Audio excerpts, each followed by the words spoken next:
Hi folks, so just going to do a little recap of the basic MIDI functions that we would have looked at the online session.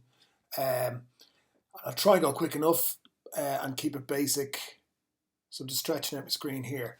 Let me just go into my preferences. You do that by going live preferences or else command comma, look feel here. I'm just going to increase the zoom, 150 or so.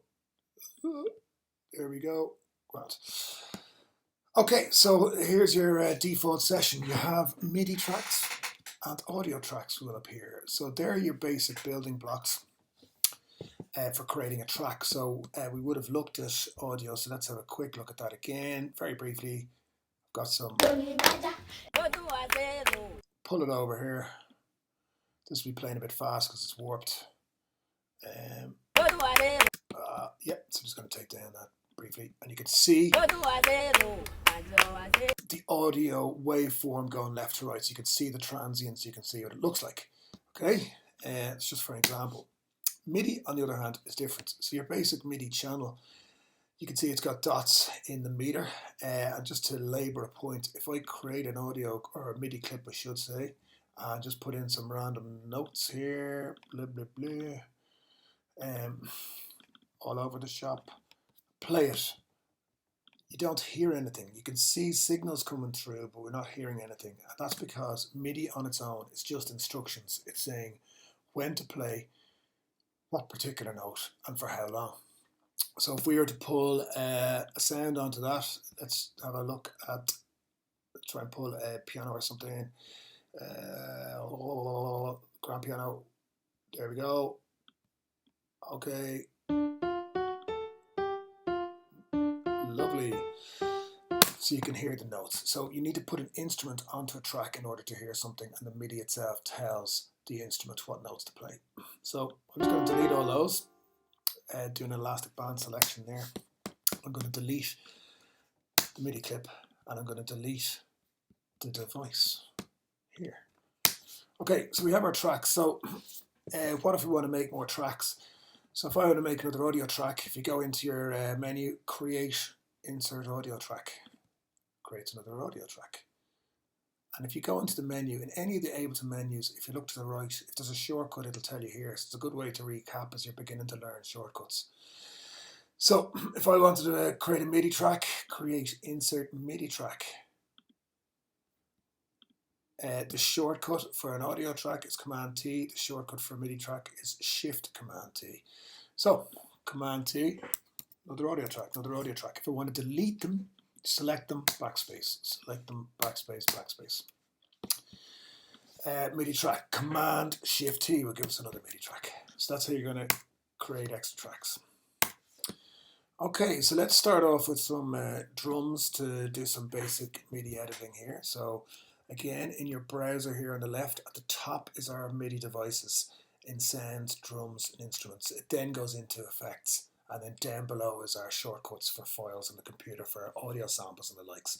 So if I go to the drums, we have our built-in drums from Ableton. One click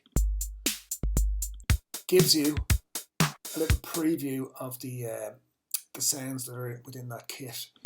Here's an 808. So these are our classic drum machines. We can hear some more sub on the kick in that.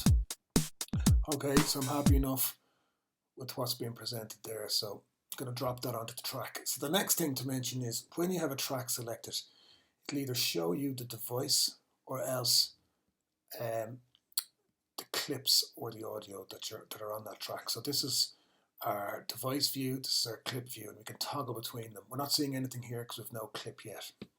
To create a clip, initially I could double click in an empty clip slot, and there we have a clip. So I can toggle between them. Shortcut for that, and you'll begin to use this a lot. Tab was toggle between your session view and your arrangement view. But if you press Shift Tab, similarly, it'll toggle between on the channel your device view and your MIDI clip or audio clip. Okay, so we're now on our MIDI clip here. So if we have our little headphone boy there selected, we can kind of preview the sounds by clicking in here in the piano roll. So we've got a kick, snare, hi-hat. We'll just use that for basics for starters. So in our piano roll here, Ableton kind of color the main beats of the bar different shades. So you can see this little section here is one shade, next shade, next shade, next shade. And that's giving us a little cue. We're in 4/4 time, so we can see this is the first beat, second beat, third beat, fourth beat. So if I double click here, here, here, and here, we've got a kick on the main beats of the bar. We can play the clip then. It's a bit slow here because we're going to do sort of a housey thing. Let's go up to 120, 115 or so. All right. You can put on your little metronome if you want, which is on the main beats of the bar. Okay.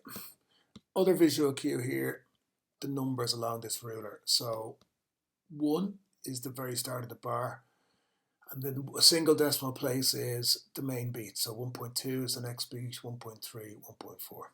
So if I want to put a snare on the second and fourth beat, let's see where the snare is. Okay, snare here, 4 to the floor. All right. So next thing to say is the resolution of this grid, the size of it. At the moment, if you look down here, it tells us we're looking at 16th notes in the grid. If you want to change that, you can right click and say, okay, maybe we want to look at 8 notes. If I draw in, double clicks will now put in 8 notes. So I'm putting in laboriously hi-hats here. So very exciting. Okay. If I want to delete those, I can elastic band outside of one of those notes and I can select them like that. Backspace will get rid of them.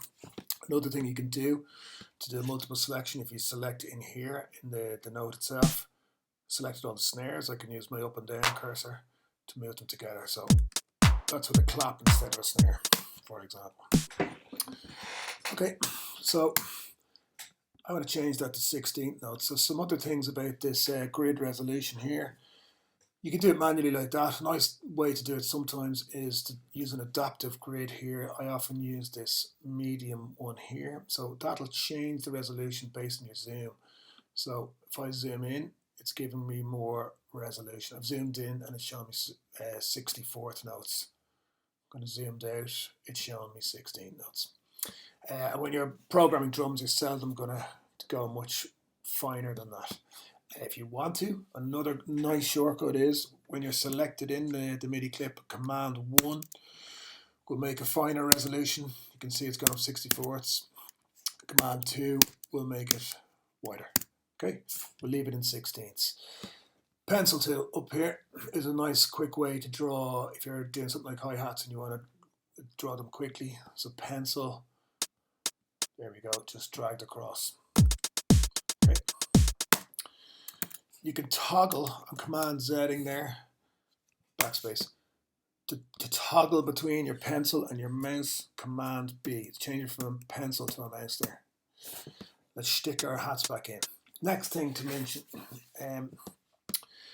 so if a drummer in real life was drumming, they're likely to hit the drums at a different sort of strength every time. And in MIDI, that's your velocity controls. Down here, these vertical bars shows us our velocity. If I go into my pencil tool, you'll see an upright bar per note with a little end on it, little lollipop.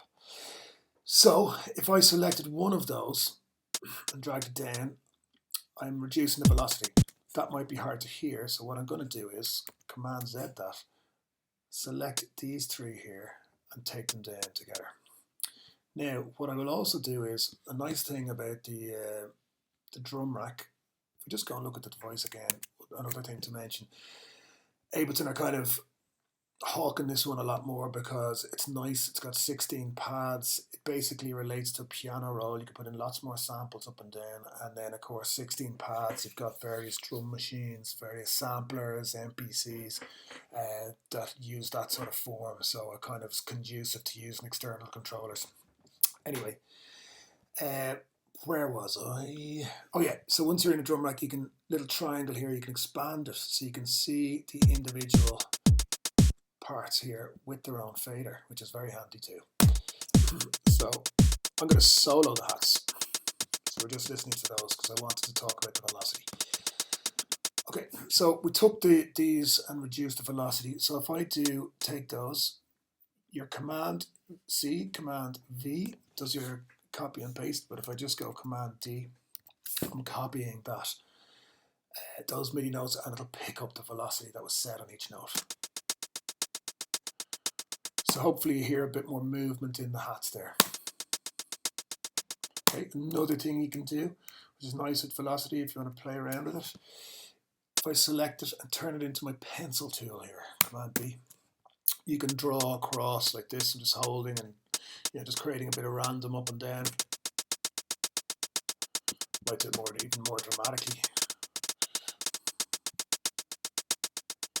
Okay, and that can be nice too. There's other stuff you can do, and we'll get to it later, in terms of bringing in more human elements, called grooves and the groove pool. So you can add swing, you can pick up the slight variances from a live kind of audio performance and put it onto a MIDI. But anyway, that's for another day. So, okay, let's now look at bar lengths. We've got one bar, it might get a bit repetitive. So, a couple of things you can do. So I'm going back onto my mouse control. I can select all of the notes here, like that, and again Command D will duplicate everything across. Now you'll notice this is shaded down. We're actually looking at what was duplicated. So I need to go into my bar there and zoom out, and I can see there's a little clip brace or loop brace here that's just playing the first bit. I need to expand that out to hear the second bar too. So maybe I want to change things up at the end of this, so I don't know, let's just go back to 16th notes. I did Command 1 to increase the resolution, creating a slightly different pattern here. Oh, we're on solo in our hats, that's why I can't hear the kick.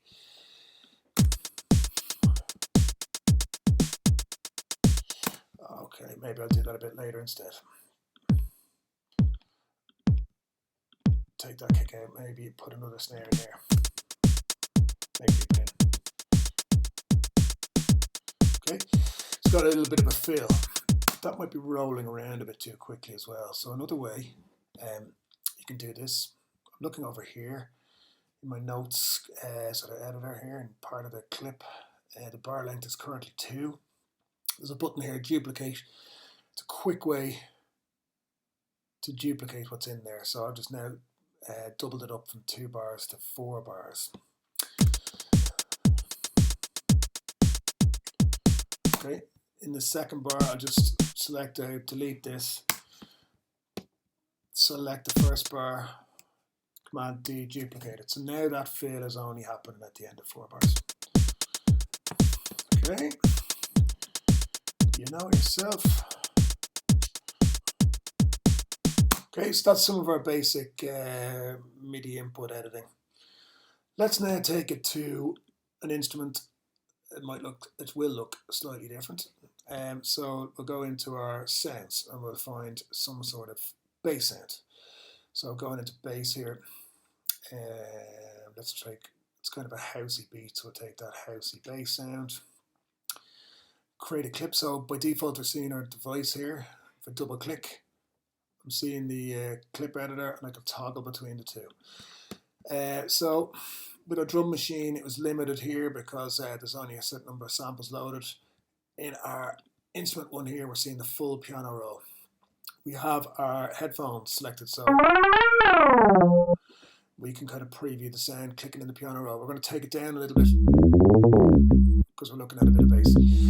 So I'm going to turn to the pencil tool, and I'm just going to put in some notes. Maybe we'll go down a bit. Hopefully you can hear this. If you're on laptop headphones, it might be a bit subby. You might need headphones as opposed to your laptop speakers in order to hear it. Put some notes in on the black notes. I'm going to zoom in a bit. So if you go into the left of your piano roll, click and hold to go left and right. You can zoom in and out the piano roll. Up top, up and down, I'll zoom in and out. And they're the same zoom controls on sampler devices, arrangement, so it'll work the same.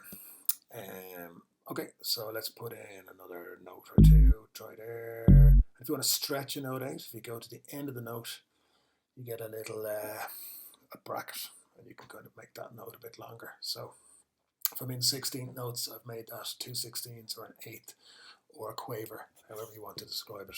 So we can try put a note in here, maybe stretch that out, try another one, keeping it very simple, maybe go up, maybe put another one in. Anyway, you get the drift.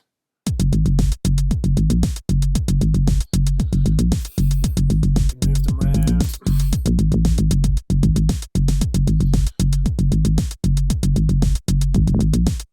Okay, so now we have a melody clip, a drum clip. So there are some of your basic controls. You know, from there, over time, you'll begin to kind of develop the sound a bit more. So if we just do that for a bit of a laugh. Okay, here's our device here. Within each of these drum slots, it's actually using a little sampler, and we'll get into that later. There's lots you can do with each sound. Yeah, the old favorite Live 10 drum bus. They created this device specifically for drums to add a bit of welly. You can get a bit carried away, but let's just stop the bass here. So you can add a bit of drive to the drums. Overdo it now. So you know, really, you're just adding a bit more input signal here, driving the input signal. So yeah, I'll take the input down a bit. You can different presets here. Just leave it on medium. Might trim it back. There's a kind of built-in compressor designed for drums. Again, you can be just turning it up a little bit, but that's kind of tightened up the drums a bit.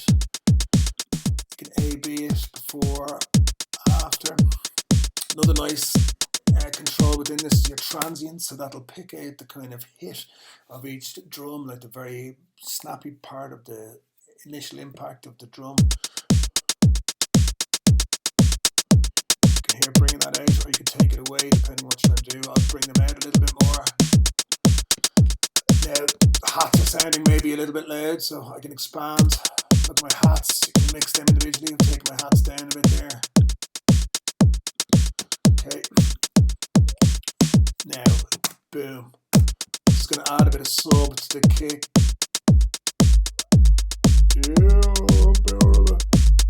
You can change the frequency there, but 50 is just a lovely frequency on the kick. Okay, you can change how long that sub's going on for. Pull it back a bit. Okay, before and after. Now this can kind of mask some of our bass, so, and you're listening to it on its own, it might be a bit overkill, so I'm just going to pull back the dry wet. Okay, so before, after. Anyway, bit of crack. Hope that shows you a little recap on some of our MIDI controls. Chat to you soon.